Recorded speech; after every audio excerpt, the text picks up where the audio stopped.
I begin a diagnostic arthroscopy with the arthroscope posteriorly and inspect the articular surfaces of the humeral head and glenoid.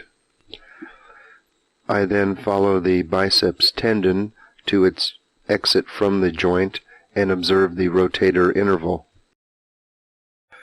I then move the arthroscope anteriorly and rotate it so that I can look down into the subscapularis recess for any loose bodies. I then withdraw the arthroscope slightly and follow the biceps tendon to its joint exit and inspect it carefully for any areas of inflammation or partial tearing.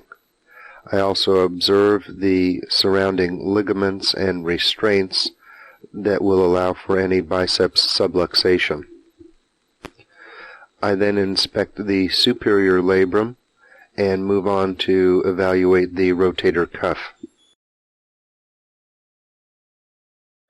I then return to the rotator interval and begin an inspection of the glenohumeral ligaments.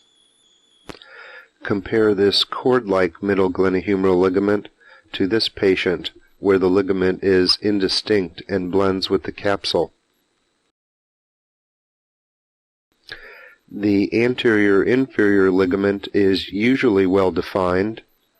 I then move inferiorly and get a sense of the amount of glenohumeral laxity. I supplement this drive-through sign with direct observation of the humeral head as I translate it. I then withdraw the arthroscope posteriorly and inspect the labrum from inferior to superior. I then examine the posterior-inferior ligament while rotating the humeral head and applying stress. I then palpate the rotator interval, identify it with a spinal needle, and insert an anterior cannula. Through this anterior cannula, I can insert a probe to palpate the labrum attachment and insert an instrument to pull on the biceps tendon and withdraw a portion of it into the joint. I then move the arthroscope anteriorly and inspect the posterior capsule and inspect and palpate the superior labrum attachment to the glenoid. I can then rotate the arthroscope and view the anterior labrum and ligaments from the anterior portal, as well as move the trocar to palpate the labrum attachments anteriorly. I can then inspect the posterior labrum and move the arm into abduction and external rotation and evaluate for internal impingement of the posterior rotator cuff.